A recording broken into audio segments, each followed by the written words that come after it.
I'm stretching you beyond your comfort, because if you're comfortable, you will comply and you will conform to the spirit of the age. I'm hidden in him. If then you've been risen with Christ, seek those things which are above. Get hidden.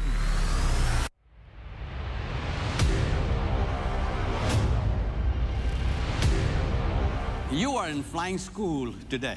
All of us been to conferences again and again. The danger is we will learn how to fly, but we'll walk back home.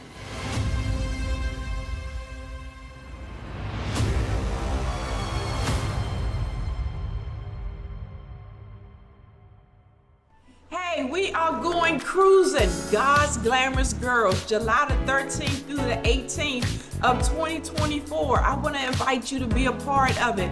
I'm telling you, we're going to have an amazing time. I have Nona Jones. I have Real Talk Kim.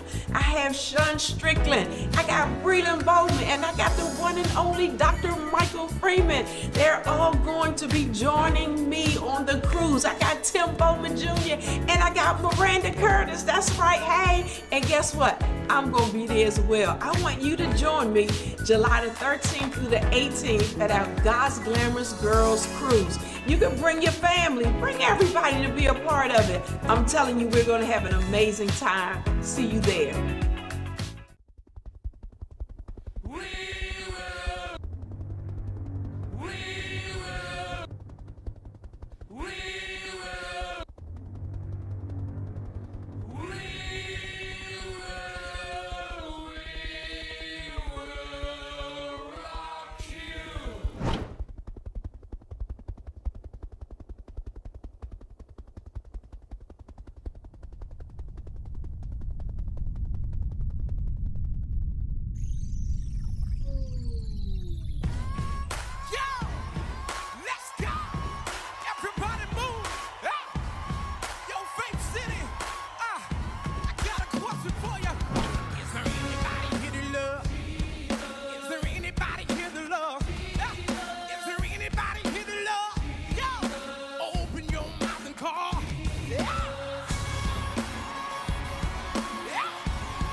You have been asking, and now we have answered. January the 12th, I am having the Unplugged tour right here in Brandywine, Maryland. It is for all of you that are in the DMV, and guess what? There is no registration cost, but there is a registration.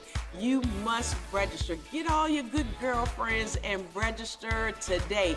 We are having the VIP experience, and that's where it will be a cost. But go onto the website because I would love to see you here at our Unplugged tour in Brandywine. See you January the 12th.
Trusting God all the way. A lot of times people don't go all the way. They start off, they in faith, but they in somewhere down in the middle when circumstances, situations hit their life, they stop trusting God. And if you're going to go all the way, you got to learn how to, especially in the time that we're living in today, you're going to have to trust God all the way. I don't know about you, but I'm excited about being here on tonight. We have some special people with me on tonight. I guess you can already tell who's with me on tonight. I got Pastor John and Chris Brown, the real Chris Brown, with me tonight. Say something to the people on tonight. Oh, I know you're going to be blessed tonight. Last week was so amazing. I couldn't wait to get to this week and hear what God has for us. So I know I'm excited, and you're excited as well. Yeah, I'm telling you, make a demand on tonight. You're going to get something from tonight that's going to revolutionize your life. I see Michelle's in the house. I see Lynn's in the house. Sandra's in the house. Alicia's in the house. Steph is in the house. Mark is in the house. I want y'all to share. I want you to comment. I want you to subscribe. I want you to put some hearts and thumbs up on tonight. Call somebody and let them know that we're on tonight. Get your pen, get your pad. Move all the distractions out of the way, because I'm telling you, with the same measure that you meet, it's going to be measured back unto you. I think Jesus summed it all. He said, take heed to how you hear. And I'm telling you, you want to move all the distractions out of the way so you can receive the word of God on tonight. We've been talking about agape, honor, and then we start talking about the autopsy of John the Baptist. Those particular lessons to me just have been life-changing. But on tonight, I think we're going to tap into what I think is one of the greatest stories on forgiveness, love. So we've been talking about agape, we've been talking about forgiveness, we've been talking about offense.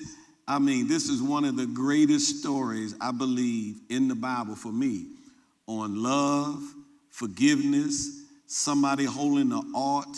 I'm telling you, this particular lesson, we're going to just kind of like open up on tonight.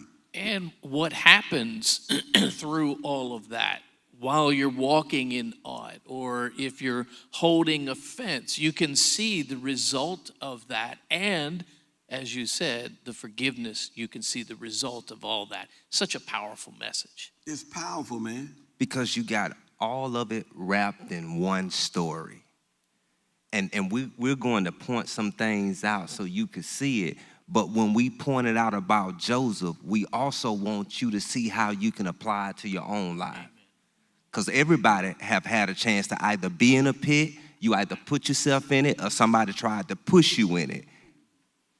And it's amazing because on this morning, you know, Pastor Mike and them over in the Bahamas, you know, man gonna come on with some shorts on, with a t-shirt, while we got jackets and coats, hats we gotta put on, and then got water just flowing in the back, you know what I'm saying? And on this morning at noonday Bible study, he began to open up. And shout out to all the guys that he's trained before he left. You know, it's amazing when a pastor has to leave and he's still concerned about what's going on. Like that lets me know that somebody is not trained. But when somebody can leave and not be concerned about what's going on because they can trust their training, it says something about the leader. And I'm telling you, we haven't missed a beat since he's been gone. You follow what I'm saying? Mm-hmm. It's like you done had Pastor Deborah, she came up and slinging. Pastor Pete, I mean, y'all were doing the tithes and offering and the communion. Pastor White, and then Pastor Tim was Sunday. And I mean, he just, you know, he just, and then he had the nerve to walk down, come down out of the pulpit. You know what I'm saying? Everybody else stand up here. He wants to walk down. You know what I'm saying? He had to answer the call. and then Elder Sunil at 8 o'clock. I mean, everything just been flowing. And now I got my special guest on tonight. Man, it's gonna be awesome. So let's look at this Joseph. Let's look at this Joseph story. To me, we're gonna learn some things about it after this whole thing is over. But Joseph has 1/4 of Genesis talks about Joseph. Like Genesis have like 50 chapters in there. And when you look at it and break it down, 1/4 of the 50 chapters is about Joseph. And it's really not so much when you really, God, he like to play games a little bit sometimes. You know, he hides stuff from me. We talk about this about Joseph, but I'm gonna show you at the end of this whole thing, this story really wasn't about Joseph. And so I just want to throw that out there to shake your little membrane up a little bit. But let's talk about this dysfunction. This family, this was a dysfunctional family. Could you tell how dysfunctional they were? Absolutely. Anytime you try to plot and kill your brother, and you come up with such a plan that you tell one another, hey, we going to kill a goat, dip his robe in the blood, take it back to dad to make dad think he's dead. That's some dysfunction right there. And they weren't 12. These were adults. They knew what they were doing. I read through this thing and just with. But what about like before we get to all of that? Like what's so dysfunctional about that household? Like what would you say dysfunctional about it? Well, it depends on how far back you want to go, because you can look back in their ancestry and see dysfunction. You can go back to Isaac and Rebecca, and you can see the dysfunction. You can look at Isaac and Rebecca. They had who? The two children that they had. Right. They had Israel or Jacob and Esau. And then of course Jacob was a deceiver from the get-go. He was trying to deceive right from the beginning. I mean, of course, then you got Esau, anybody who's willing to fork over their birthright for a pot of food. Now, we read this story, but we got to understand that they didn't just go out with a gun to the backwoods and, go shoot something. They went out hunting. They were out for days. So he was truly hungry and probably thought he was close to death. But still, he gave over his birthright for a pot of food. It could have been a few minutes later that he would have been eating. And it's wild how they raise each other. It seemed like Esau was a daddy's boy, and Jacob was a mama's boy. Mm-hmm. It's like the daddy favored this one, and the mama favored that one. And you see that throughout. You see that throughout. And I think when you start favoring stuff like that, I think the children's almost like they know it. Go against each other after a while. Yeah, they know it. That's a form of dysfunction. Because Jacob favored Joseph. And because of that, we see what a brother said, oh, there go the dreamer. They start calling him nicknames. So to me, that was pointing out even a point right there where, hold up, even if you love him more, you shouldn't have said nothing, because that caused a problem. So the daddy loved Jacob more than everybody else. So you saying the daddy showing that kind of love to one is a problem? Yes, sir. Oh, absolutely. When I read the Bible, I try to look in my own life, and I try to make sure that, okay, am I in this story somewhere? And you do the same by putting yourself in that story. But I also go in and I say, am I in this story? In other words, do I have some of these characteristics? Have I favored my children? And I had a great opportunity to do that. But I chose to make sure that I treated my kids, because two of them are my stepchildren, I chose to treat them the same as the others because of these very stories. And I didn't want that result to be in our family. So raising a blended family is a challenge anyway. You follow what I'm saying? When you're raising a blended family, it's a kind of challenge, because one would start favoring the ones that came out of them, yes, and then the other one would favor the ones that came out of them. You see this blended family? And these boys were off the chain because Jacob's parenting skills were crazy.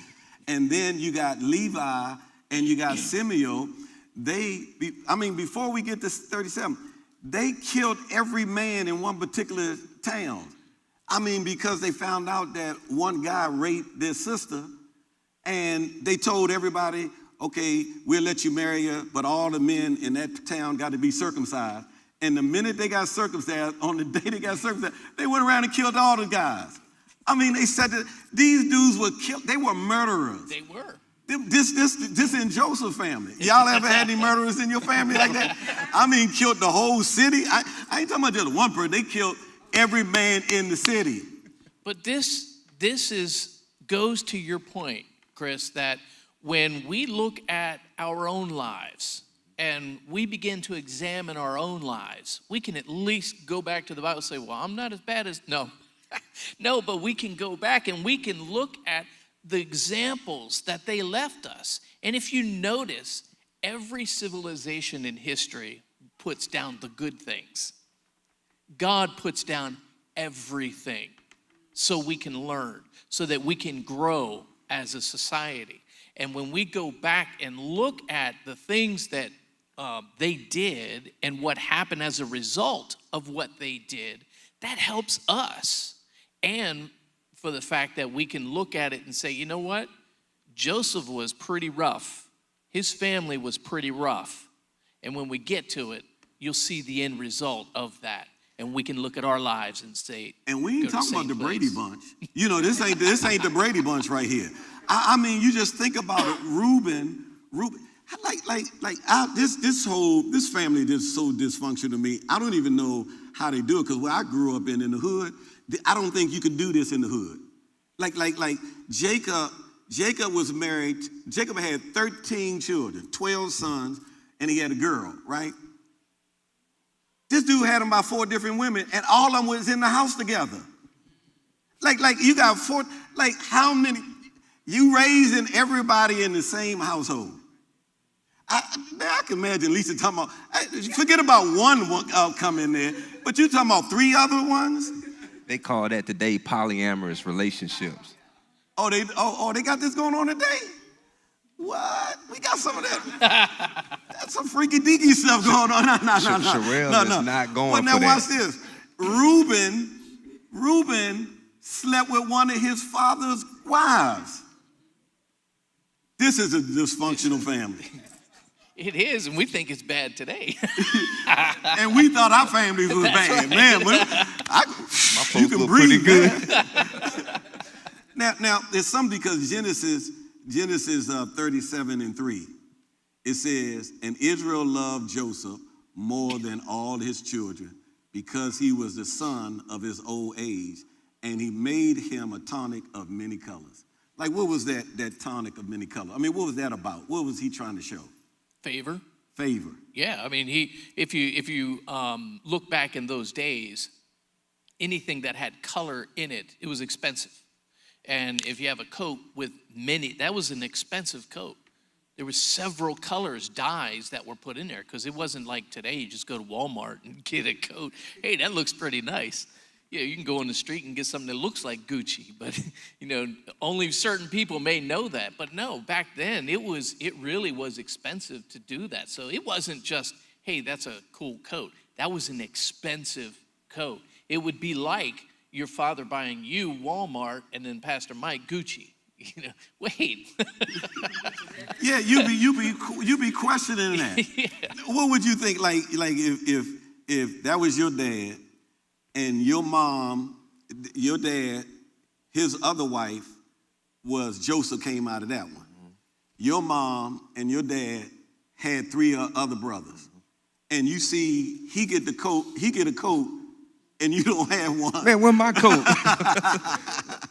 But you would be showing me that you are favoring him more than me. And that can do a lot to a person. You may stop serving as much. You may start to just fall back in so many different areas because in your mind, you're telling yourself exactly that. You love him more than me, so let him do it. And I don't think Joseph helped out because Joseph would come back and tell and bring back reports about what they were doing. I call him a narc. You call him a what? A narc. What's that? What? Well, when I was coming up, a narc was a tattletale. It was somebody who told on somebody else. Like, if you had drugs, I'd go tell the police that you have drugs. I'm the narc. In our neighborhood, we said knocks get stitches. Nah. Snitches get stitches. Yeah, he said in verse 14, and I'm reading from the NIV, he said, so he said to him, this is Jacob talking to Joseph, go and see if all is well with your brothers and with the flocks, and bring word back to me, as Pastor John said, a narc. Then he sent him off from the valley of Hebron when Joseph arrived at Shechem, and a man found him wandering around in the fields. He was doing that to bring a report back to Jacob. Yeah, and everybody knew it, but he's happy, going and giving a report. It ain't like his daddy told him, look outside, go around the corner and get your brother. The first place he was going, that was 50 miles away. That's 50 miles away, and then when he get there, they not there.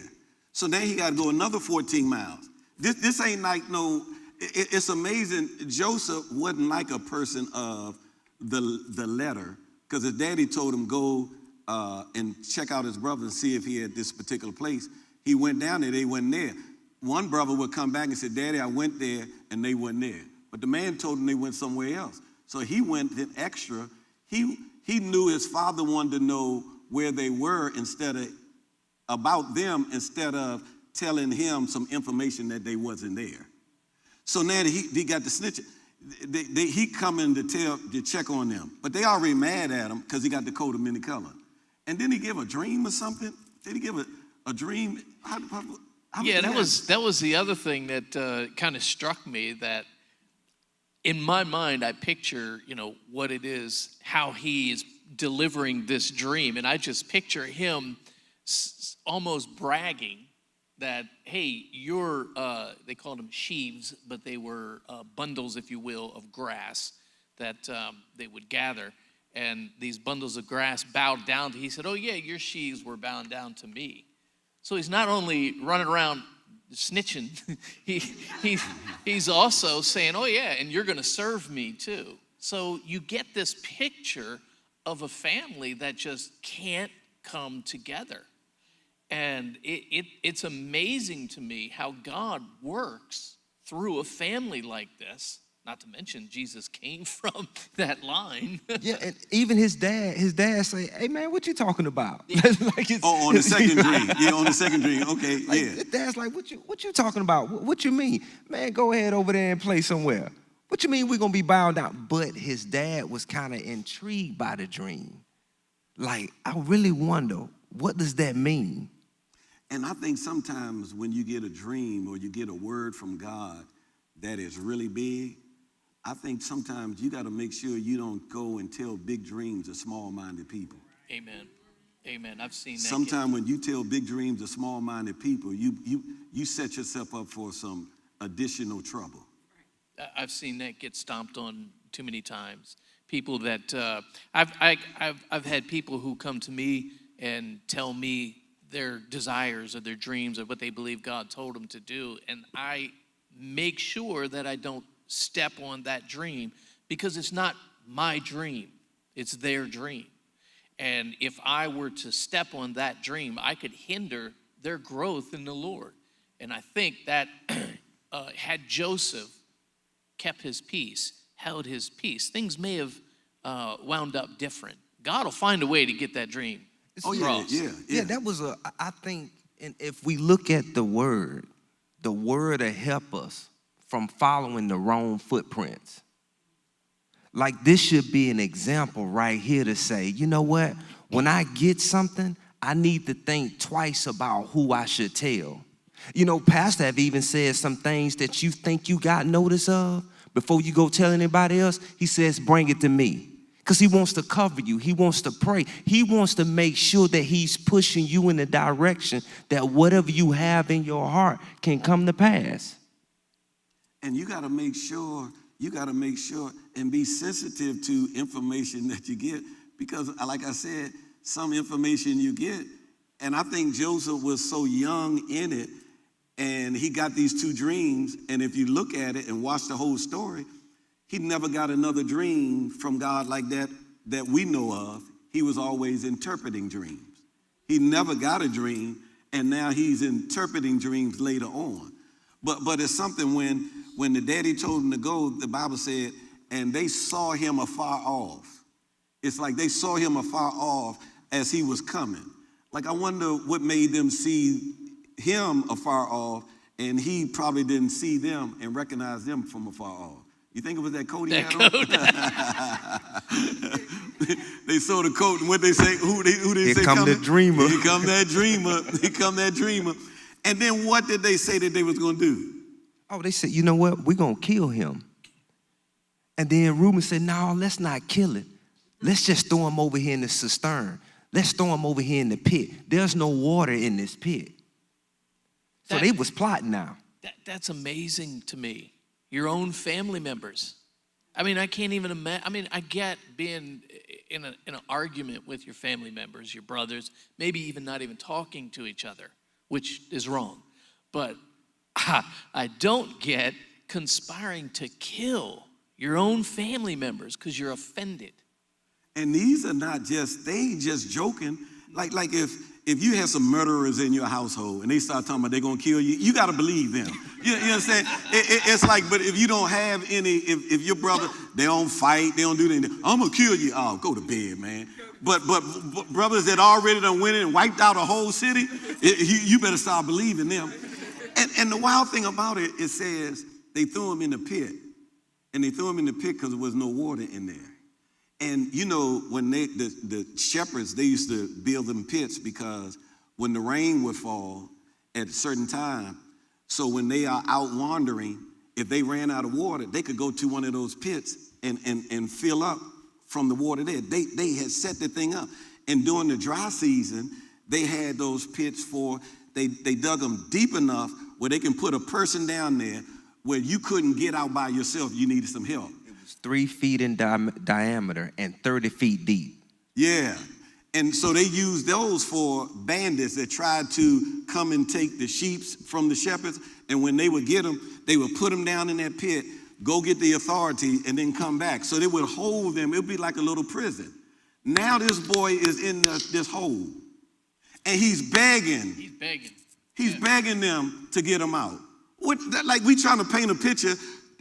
We want them to think about because we talking about love. I want to see how much love they got in them. If they see themselves as Joseph right now, you thrown in the pit. What do you think Joseph was saying? Oh, he was begging, and later on you'll find out that he was begging for his life. And they even said, we saw the anguish in his face. It was that bad because he knew what was going to happen. I can imagine they were picking on him and possibly even being physical with him beforehand. So they throw him in this pit.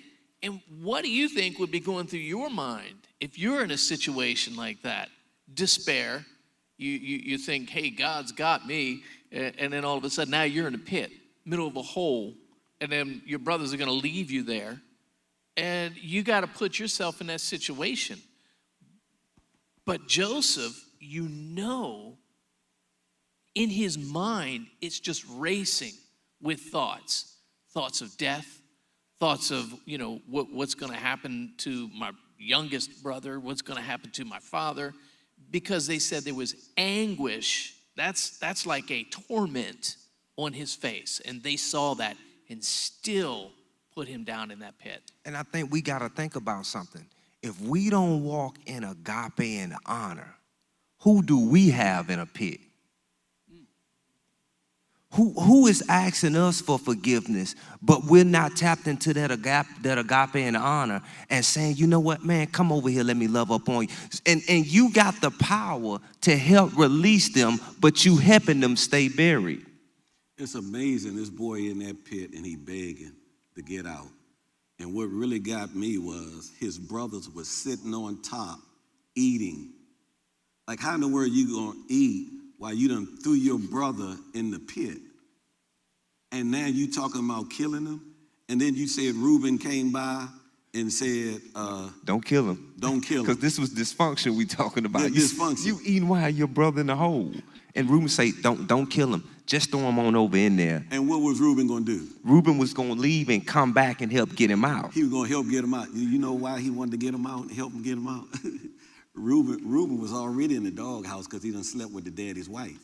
So if I bring him back, your favorite son that they tried to kill, I brought him back. I want to get back in the good graces in your house. I mean, we got to think like, I've been watching some of these criminal movies, you understand? You got to watch that. He trying to get in good grounds, but all of a sudden now, a group of people came by. And Judah said, hey, don't kill him, let's sell him. And then I looked at Judah, the same word Judah is the same word Judas. And Judah said, don't kill him because we're not going to get any profit, let's sell him. Notice Judas was the one that really didn't want Jesus to be killed, but he sold him.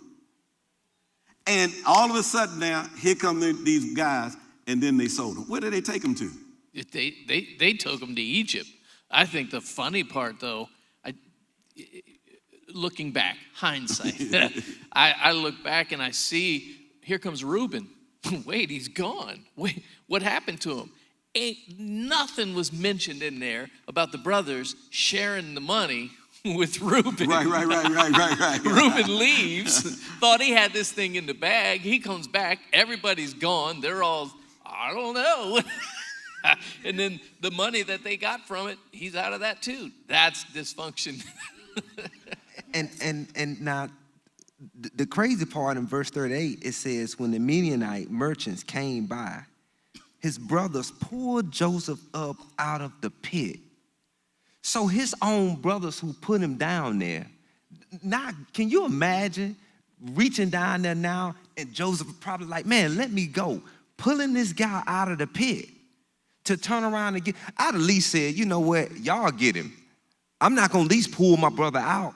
How you put him in there and then turn around and pull him out and then sell him? You be thinking, if I'd be looking at my brothers, you rotten. I would be saying, we don't hear Joseph saying anything like that. I mean, you got some Christians, if they'd have pulled you out of the pit and they sold you and they pull it, some of them be cussing. Like, I don't cuss, but some of them will be cussing. I'm saying you just rotten, uncircumcised Philistine. But to your point, Jesus didn't say nothing. Mm-hmm. So when you cross-reference over there to what happened with Judas and Jesus didn't say nothing. Jesus said, I'm going to take this one for the team.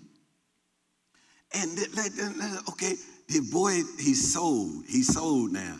And then that's all in 37, right? And then 38 comes about, and then we see Judah. Judah have 2 sons. And then Judah's 2 sons, one of his sons married this girl. And all of a sudden, the judgment of God fell upon him, and he died. He was so evil, the judgment of God fell upon him because whatever you sow, you reap. Consequence, he died. In that day, the brother, if they didn't have any children, the brother had to marry him. So the second brother did. He evil. The judgment of God hit him. He died. So now the third son supposed to take over. And what you to say? What you to say? Everybody who married this girl died.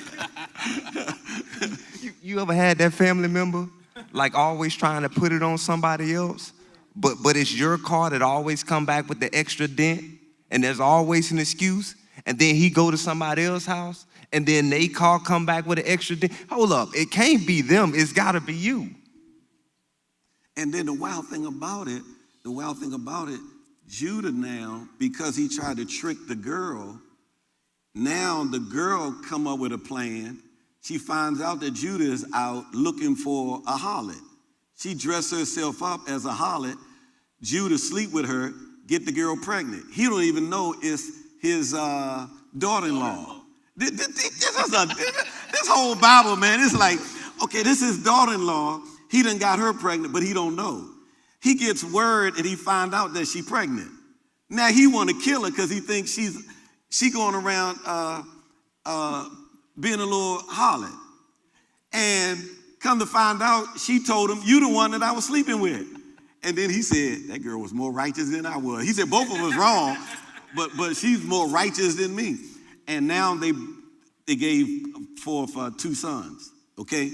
Now, we jump into 39 now, and now we in Potiphar's house. This Joseph, he's over in Potiphar's house. What you see, because we got to paint this bad picture of what Joseph went through, because Joseph now has got to walk in agape, honor, and have some forgiveness, and not holding also. And hold on to the dream.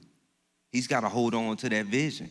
Because some people at this particular point, they'll fail. And he was letting us know, whatever you do not let go of what God has given to you.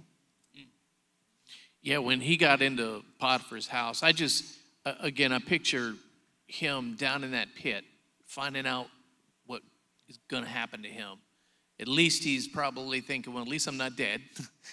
And he's being marched over to Egypt, and he gets put in Potiphar's house, which was a captain of the guard for Pharaoh. And he had to have come to himself, because we see now the script has changed. The Bible tells us that Potiphar saw that the Lord was with Joseph. A person who is holding bitterness and anger towards somebody, they're not going to serve like you had to serve to get to the point where he got to. They're not going to honor like he honored to get to the point where he got to. I think he realized some things in his heart and made a change for the better. And when you look at it, I mean, if you just really put your word glasses on, you'll see, not only just in Joseph, in other areas, you'll see Jesus all the time. You know, his father sent him. The Father God sent Jesus, and he sent him to his own, and then they rejected him. You got Judas, one of the 12 disciples that betrayed Jesus and sold him for this. You got Judah, one of the 12 brothers, sold Joseph.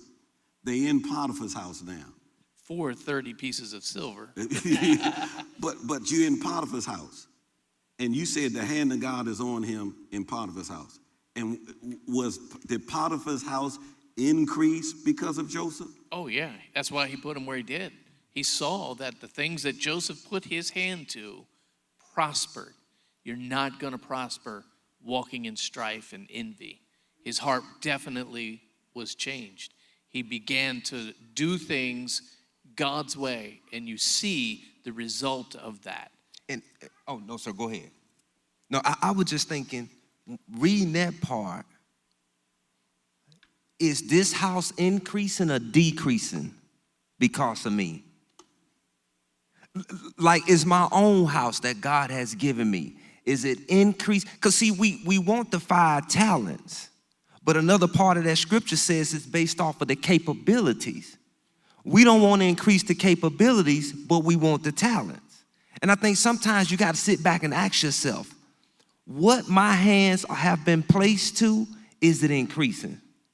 So you ask them, is the ministry increasing because of them? Is their marriage and their household increasing because of them? Because Joseph now he had really a good reason to be depressed and sad. But there's no way in the world that he could serve the way he served, and the attitude that he had when he served, and the hand of God upon his life, and somebody seeing that, you can't be depressed and do that. You follow what I'm saying? And so now everything around Joseph is increasing. And every time a person or a believer start increasing, it seems like the devil want to try to stop you. Joseph been in the pit, now he's in Potiphar's house. And now in Potiphar's house, Potiphar goes on vacation. And what happens while he's on vacation, you know? Yeah, there's another pit coming. No, I look at it and I think, and I look at my own life, because I've seen pits in my life. And I've had opportunity to quit, to give up, to, this Christian thing doesn't work. I can be good, I can, do right to people, but I don't have to, honor. I don't have to submit and obey, because all they do is just turn it around and I get thrown in a pit again. But when I read these stories and I realize that there may be a pit there for you, and in Joseph, in his life, he was thrown into the jail. Now, of course, he got thrown into the better jail than the others, and there's reasons for that. But regardless, he's now in a jail. He could have given up. He has had opportunity after opportunity after opportunity to give up and not serve God the way that he needs to serve God. And we have those same opportunities in our lives to give up and not serve God the way that God wants us to serve him. Because I've seen Christians say, if it ain't one thing, it's another. And now they go into a cave and nobody ever see him after that. Because offense is a silent killer. And sometimes you the only one know that you're carrying it. But what you do, you leave signs. Like there was a person, he was offended at me, and I didn't know he was offended until I shook his hand and he threw his elbow up. It was almost like a Heisman Trophy type of like stance. Yeah, like a stiff arm. Normally when you embrace, you hug. What happened? I didn't even know he was offended until we had a conversation about it. So you leave signs of the offense, and you don't know that you done got yourself on the wrong path, and what you're doing is disconnecting yourself from your holy hookup. And when you do that, now you open up a door. But if you do the opposite, your life start increasing. Now here go Miss Potiphar. The man gone. Now she trying to hit on him. When I found out, I read that Potiphar was the officer of Pharaoh's house. I looked at word officer. I found out that Potiphar was a eunuch. He just married the girl for image. What is eunuch? You tell me, you smart. He was unable to procreate. So you had to be, you that close to the king. He wanted you to be like that, either by force or by choice. You had to be that way because the king had a lot of pretty women, and he didn't want you to fooling around with the pretty women. And so Potiphar gone, and now he comes back. You know, Miss Potiphar, she was a little, she's hot anyway. I mean, she hit on me when I was over there one time. I went over there to take something over there. She hit on me. See, I know Miss Potiphar's wife. I've been there. I'm telling you, I know Miss Potiphar's wife. Now, watch this. Miss Potiphar, she was doing it daily and daily. She's talking about, lie with me. You know, that girl ain't coming. She lie with me. I mean, she just tell you right offhand, brother. And it was the perfect setup. But Joseph said, how can I do this wickedness and sin against my God? It's amazing how Joseph always committed his ways to God first. Because that'll keep you. If you commit your ways to him first, that will keep you and save you from getting into the pit. And here's the thing about getting into the pit. There's always somebody connected with you. So when you go, you're not just going alone, you taking somebody with you because you're always connected to somebody else, whether you realize. You're a disciple maker, whether you're doing it good or whether you're doing it not so good. You taking somebody with you. And the wild thing about it was when she found out it wasn't working, and she went to grab Joseph. Joseph ran out of the house. You know, they said flee fornication, you know what I'm saying? And that dude did scripture. I mean, but she had part of his gown. And all of a sudden now she's screaming out, he brought this slave in here. You know, now oh man, this girl was acting. Brought this slave in here, he gone. And oh man, everybody was coming, and he threw this boy into prison. And all of a sudden, while in prison, God's hand was still on him. All of this that Joseph going through, man. Now he finds out 2 people get locked up with him in jail. It's the baker and the butler. Candlestick maker. but you know, sir, I'm thinking, what was he thinking now relative to the vision that he had earlier? Like, I was sold, I got out, I'm running everything in the house. This vision got to come to pass. And then here comes some more turmoil. That right there would have made a lot of people say, man, I can't do this. And if you ain't connected to the right person to tell you that you can, you'll drop it. And how many visions have people dropped? We heard that the richest place in the world is the graveyard because people have died with what God has given to them and it never came to pass. And it's wild because most people don't, Dr. Didi said, focus on the what? Promise and not the process. And people are looking at what they are going through instead of what they are going to. And if you so consumed with what's been thrown at you, you won't hear God's instructions that he's given you in the unseen arena that will take you to the promise.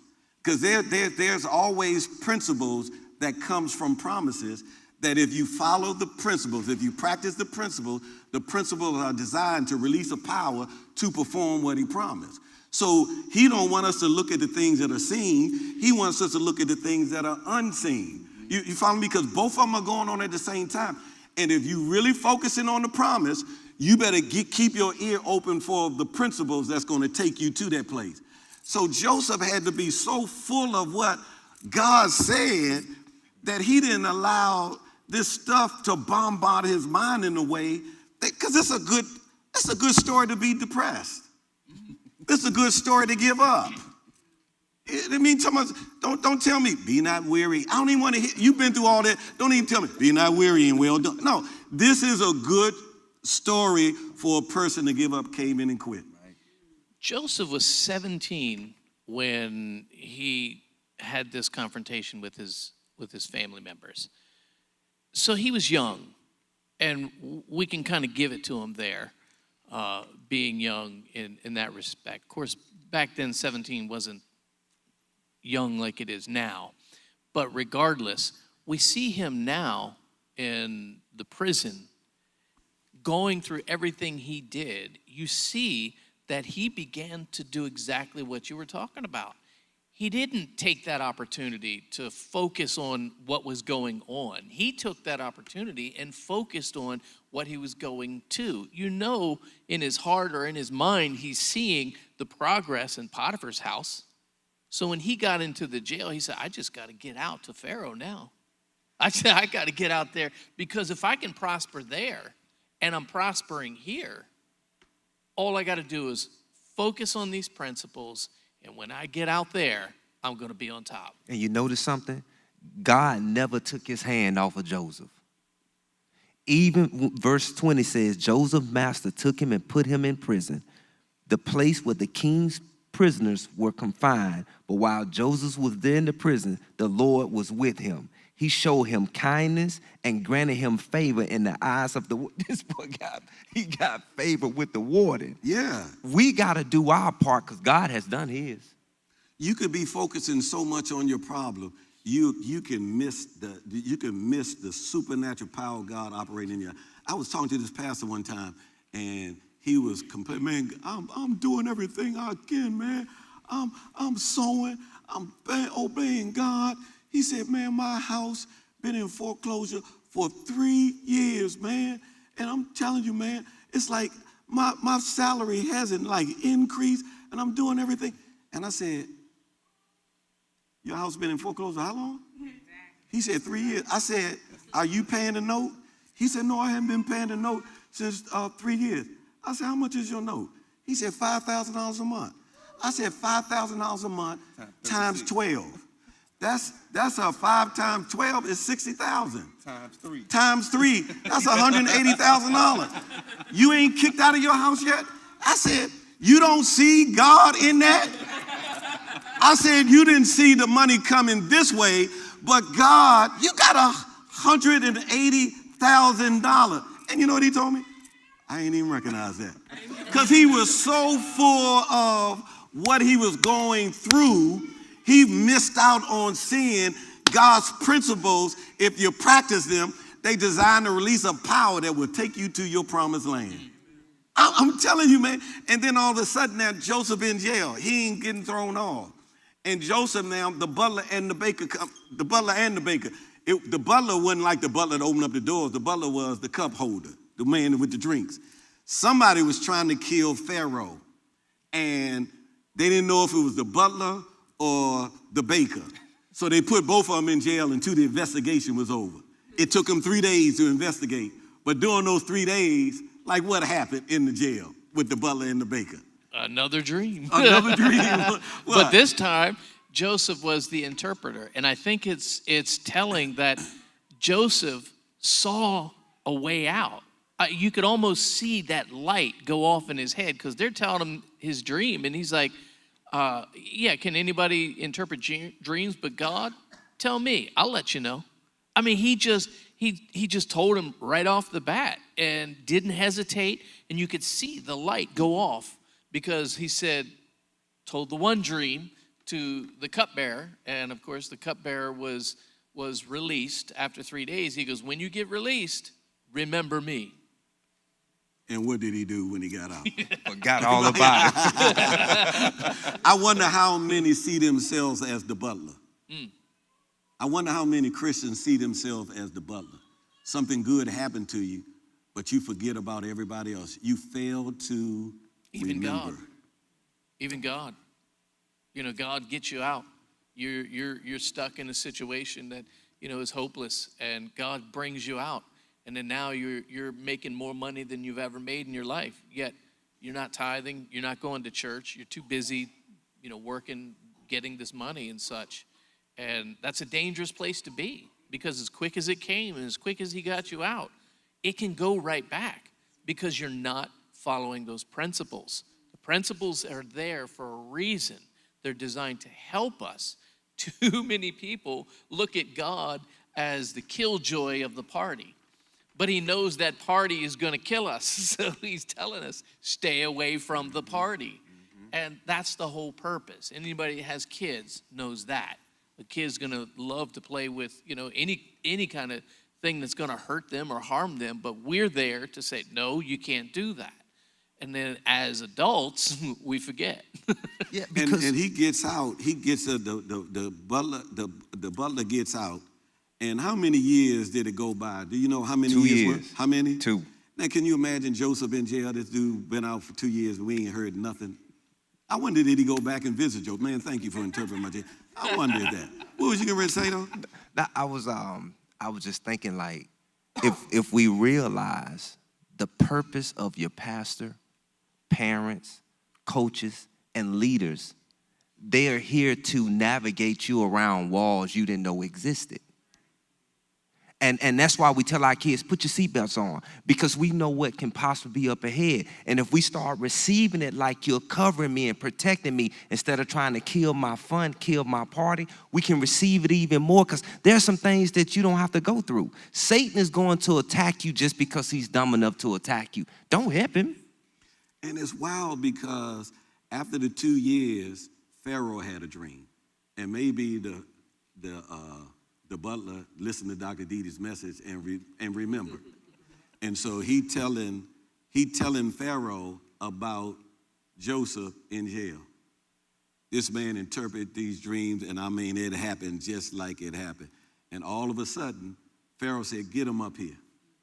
And Joseph went, changed his clothes, shaved his beard, because Pharaoh and the guys didn't like beards.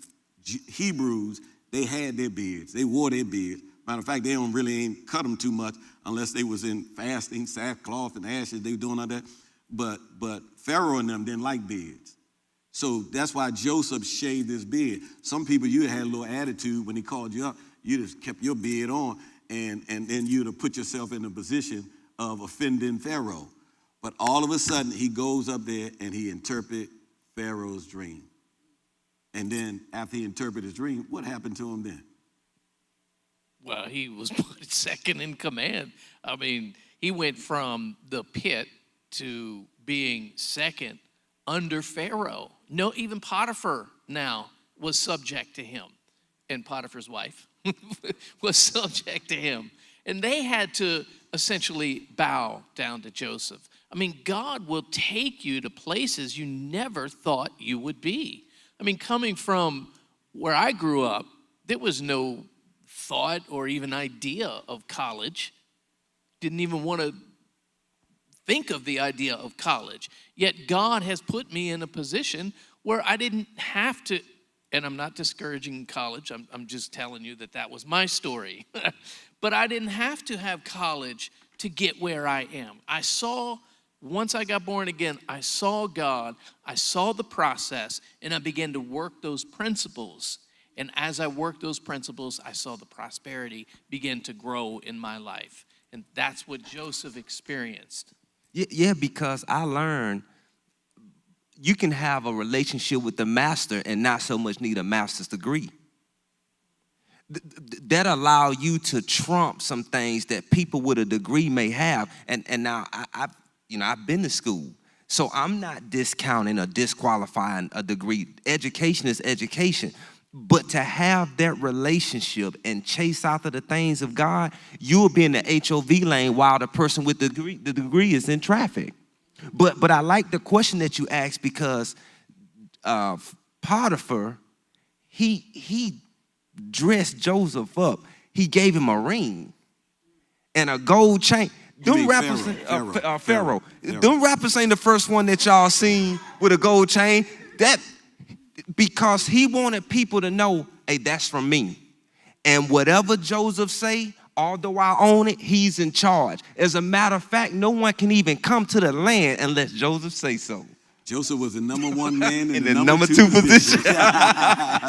No, watch this. This is this thing, because when you said that about, y'all were talking about those degrees, and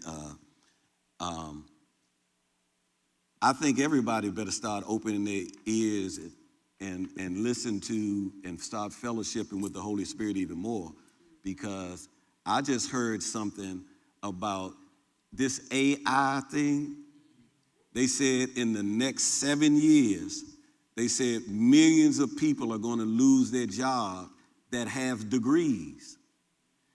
And AI is going to take those jobs away. Now watch this.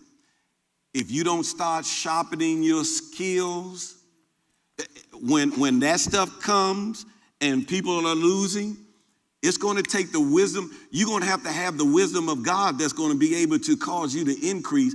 Because if you look at Joseph, and what I think a lot of people miss is we see Joseph interpreting Pharaoh's dream. But that's not what got Joseph in the second place.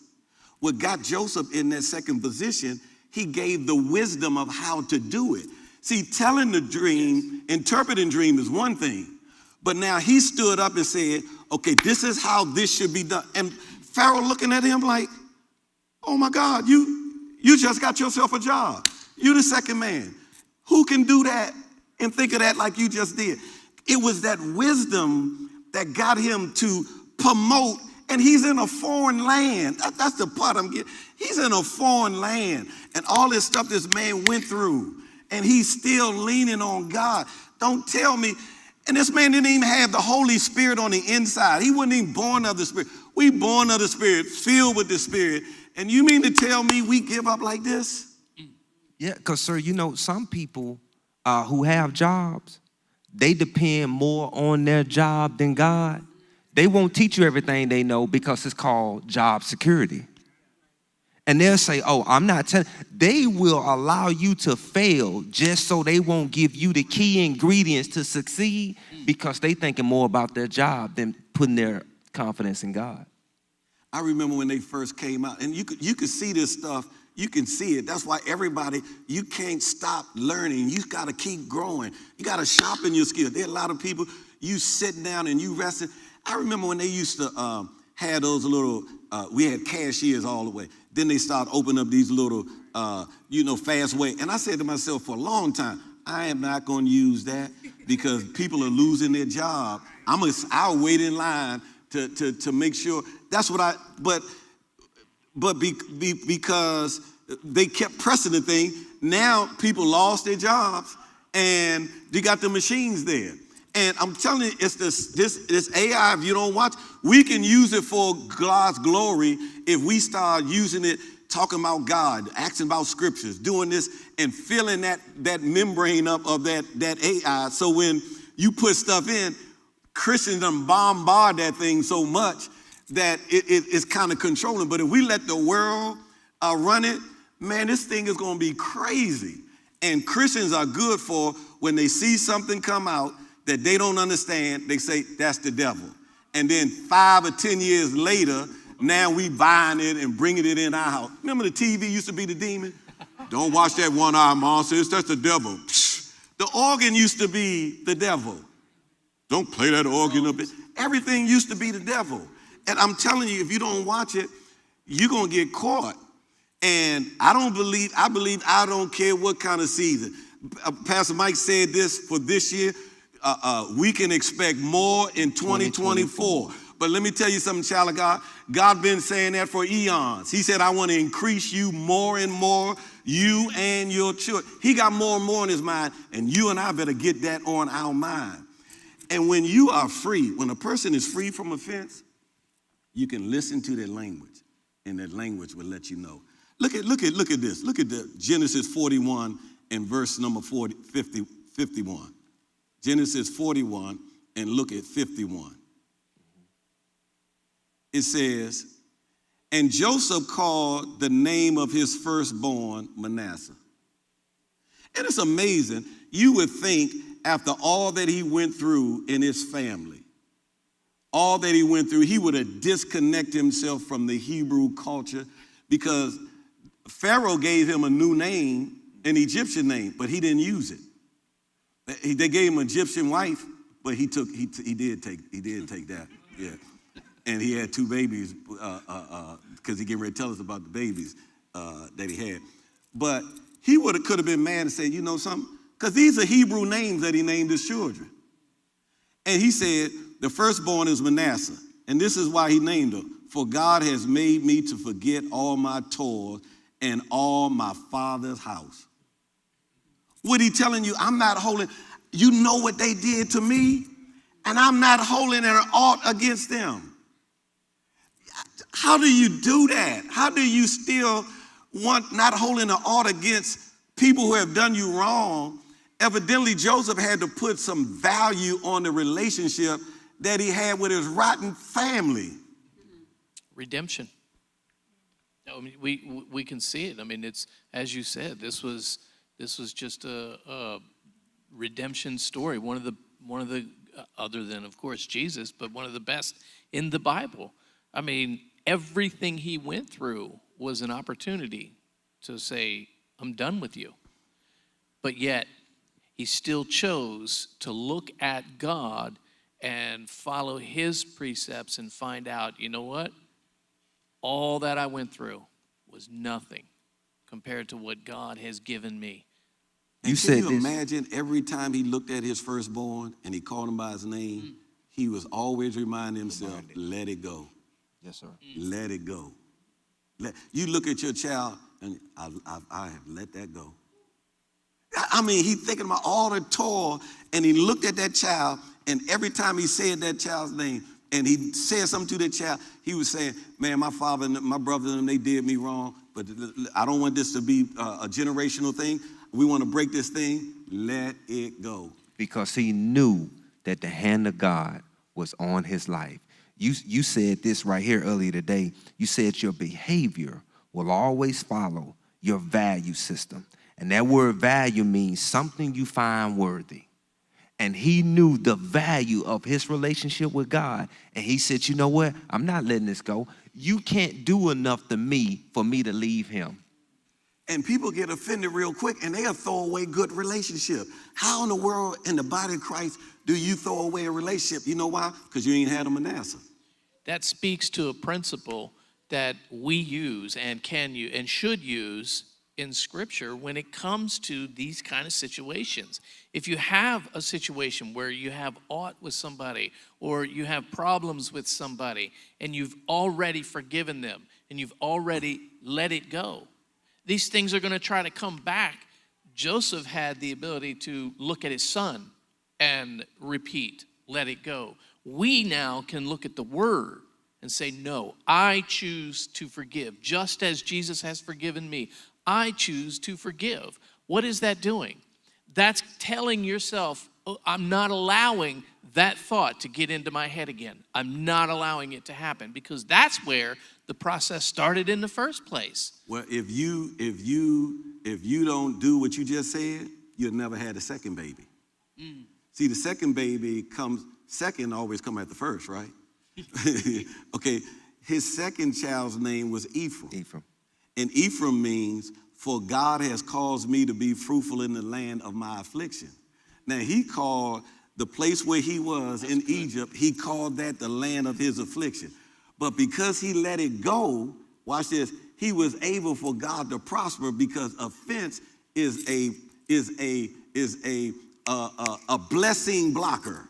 A glory robber. A glory robber. Yeah, because you can say all day, you're in the middle of a miracle. Let that offense remove you, because that's what it's designed to do. I looked at that word, middle, to be stationed at an equal position from the sides. That means from the front, it'll be like everywhere you turn, you will experience a miracle. And a miracle is an unusual occurrence transcending the common course of nature. That's what it's trying to rob you and take you out of. And folks don't know how many people having trouble delivering the first baby. You gotta be able to deliver their first baby. I'm talking about male and female. There's some men you need to deliver and have this child named Manasseh, where you can let it go.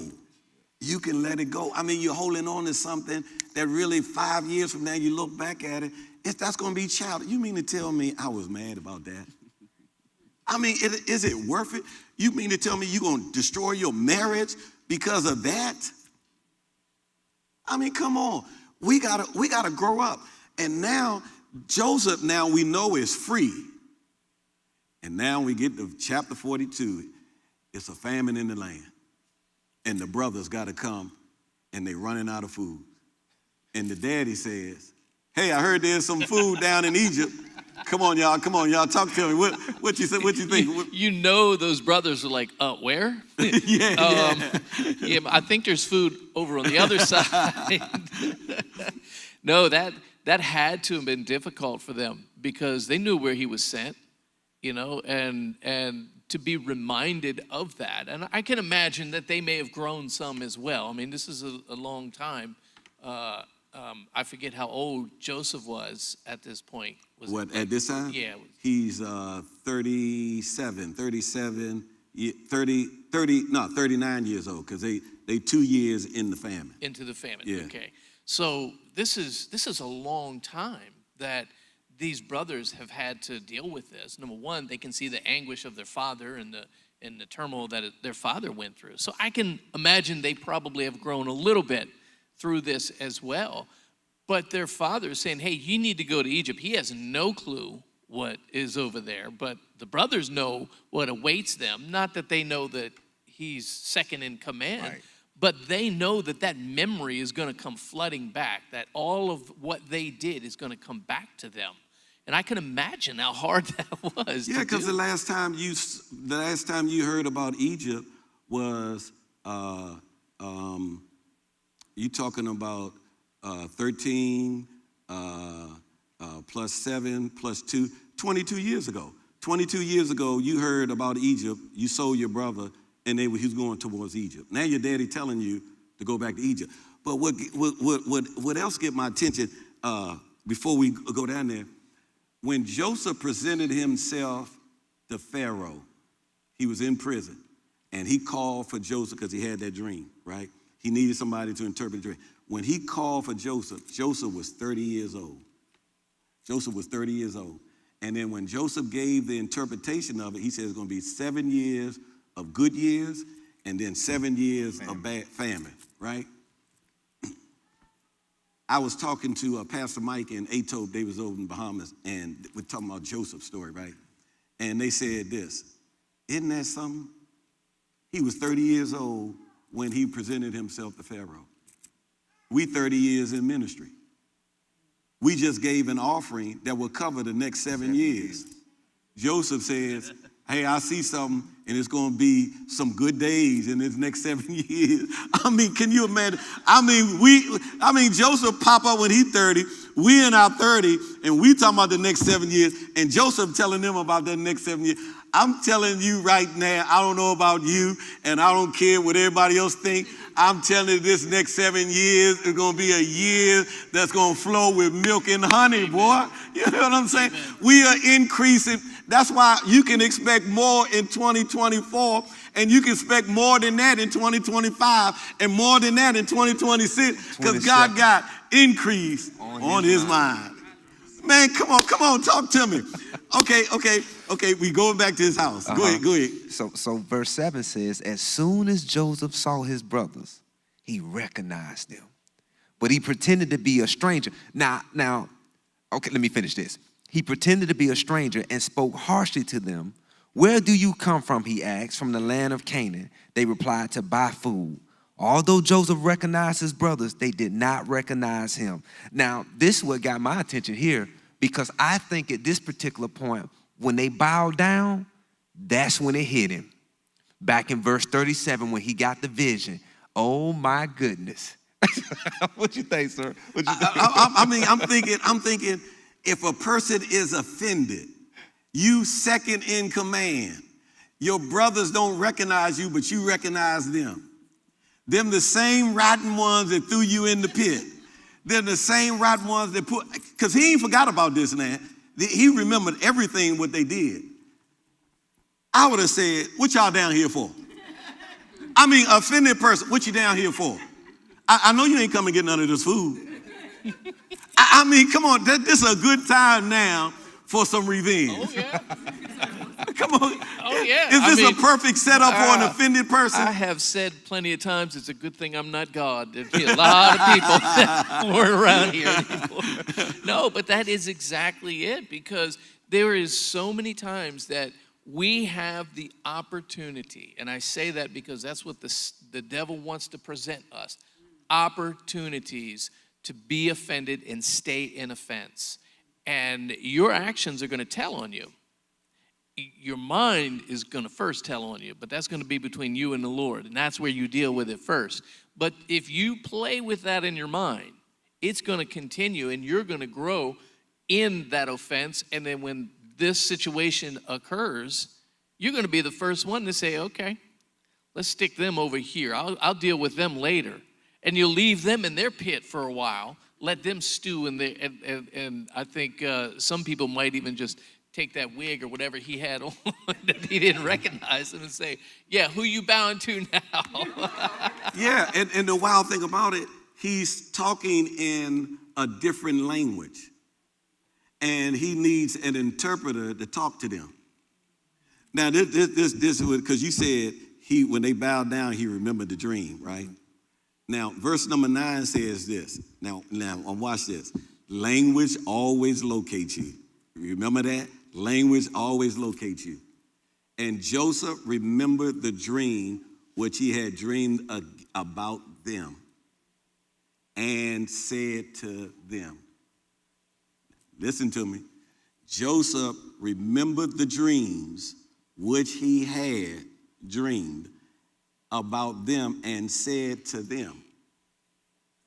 You know, if that would have been an offended person, it would have said, and Joseph remembered what they did to him, and he said. See, remember when he was talking to Potiphar's wife, he always linked, how can I do this wickedness against God? It was like he was God first with him. Now he's going to this God dream, and it's like, if you commit, I see why now when people was doing things against Jesus, they said Jesus committed himself unto him who was faithful. Because when you lean over this way and put God first, it will help you in your decision making. You feel me? Yes, sir. Every time. Because God will guide you in the right direction. We say this. We say feelings dictate data, but feelings should not dictate decisions. And a lot of times we're allowing our feelings to take us down a road that we shouldn't go down. But if we commit our works unto him, there's no losing. I wonder how many people that's in the pit right now. They're in a pit in their marriage, pit in their finances, a pit when it comes to the area of ministry they're supposed to be. They're in a pit.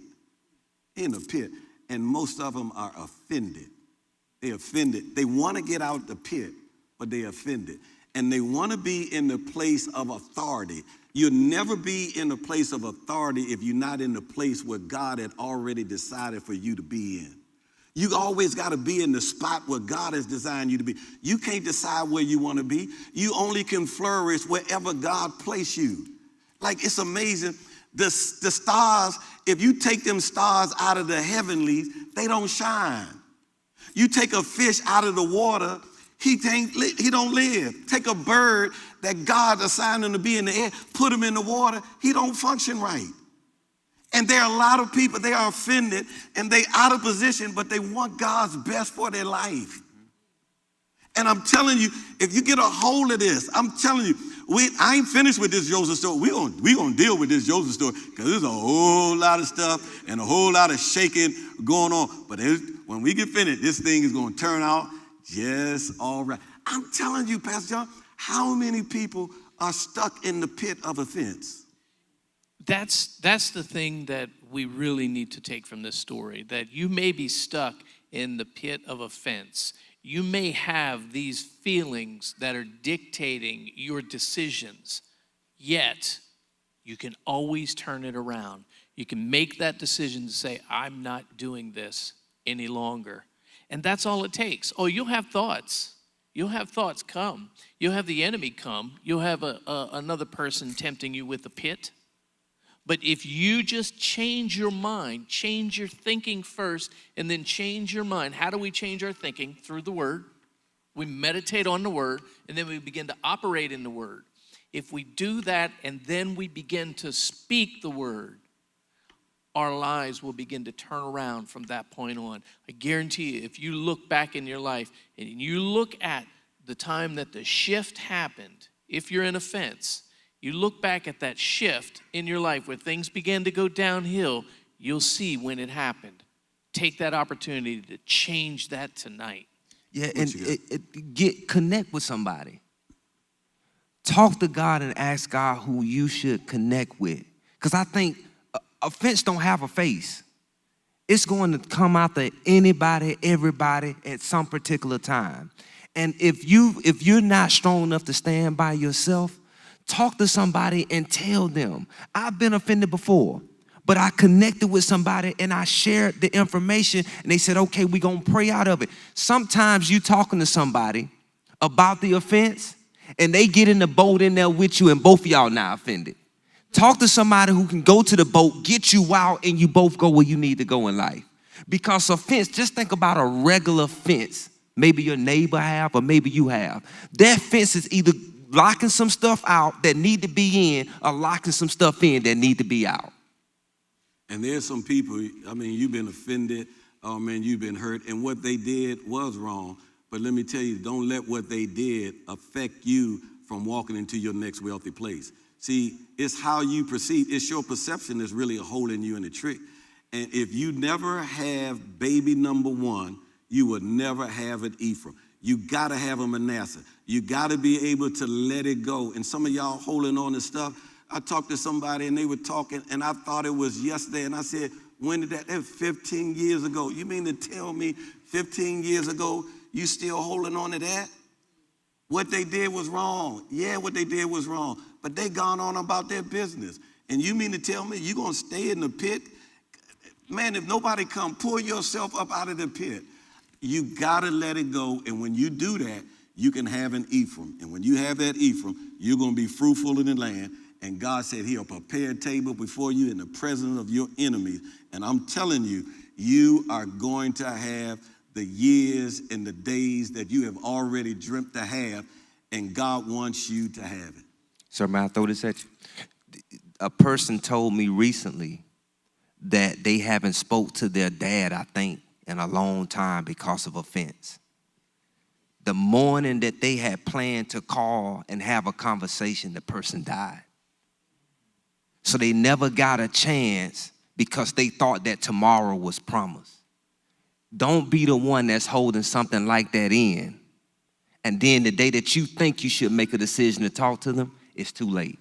Man, God, some of the smallest things that we ever even think about, God has already laid that out for us. Some of the small things.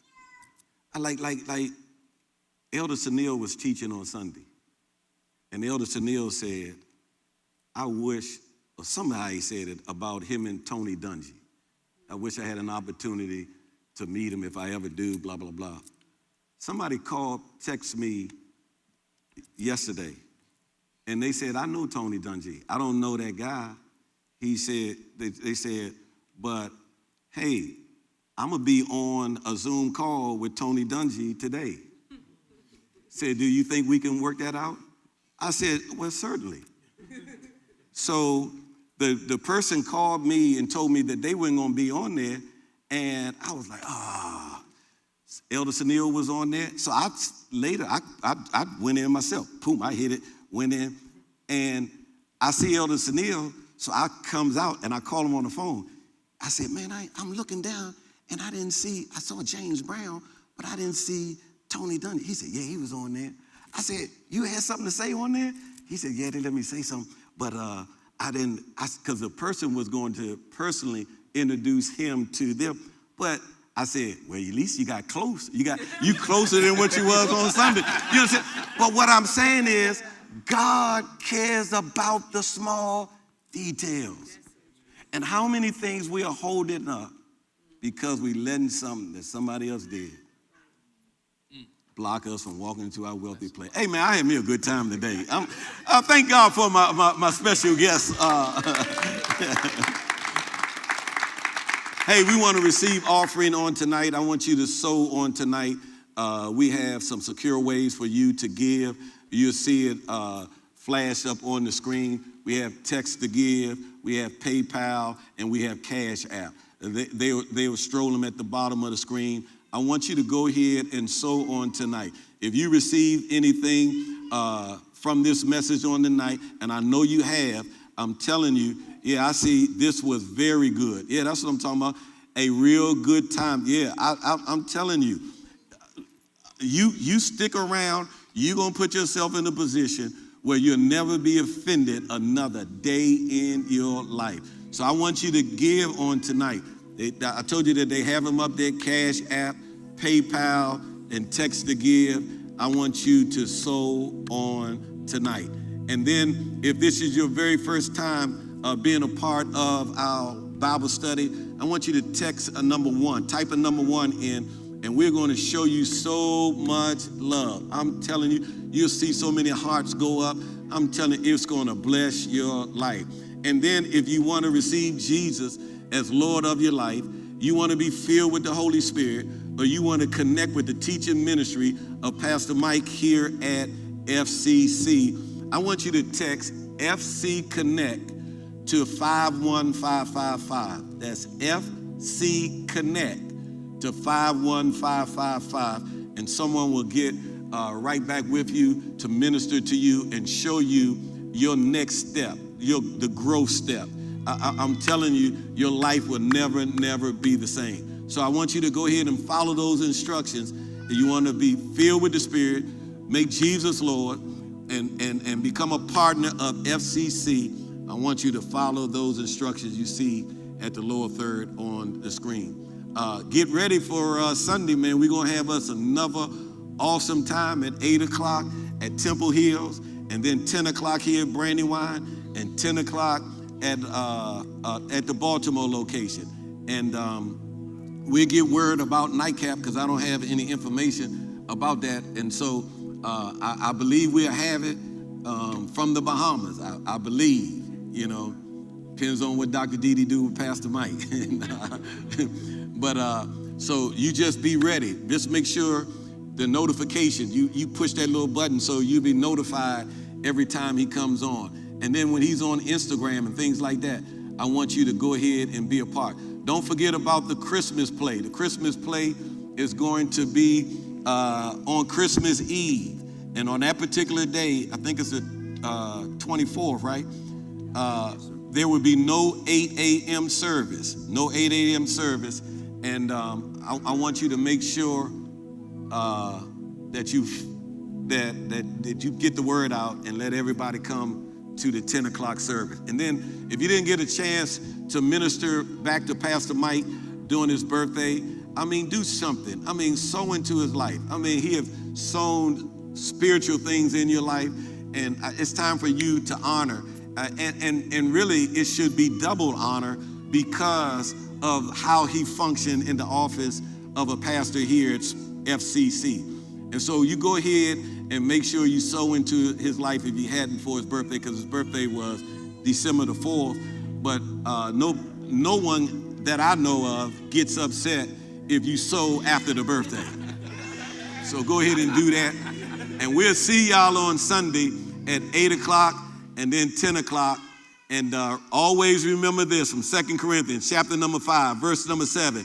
We what? Walk by faith, not by sight. Come on, Bishop. No doubt about it. Hey, we see y'all on Sunday.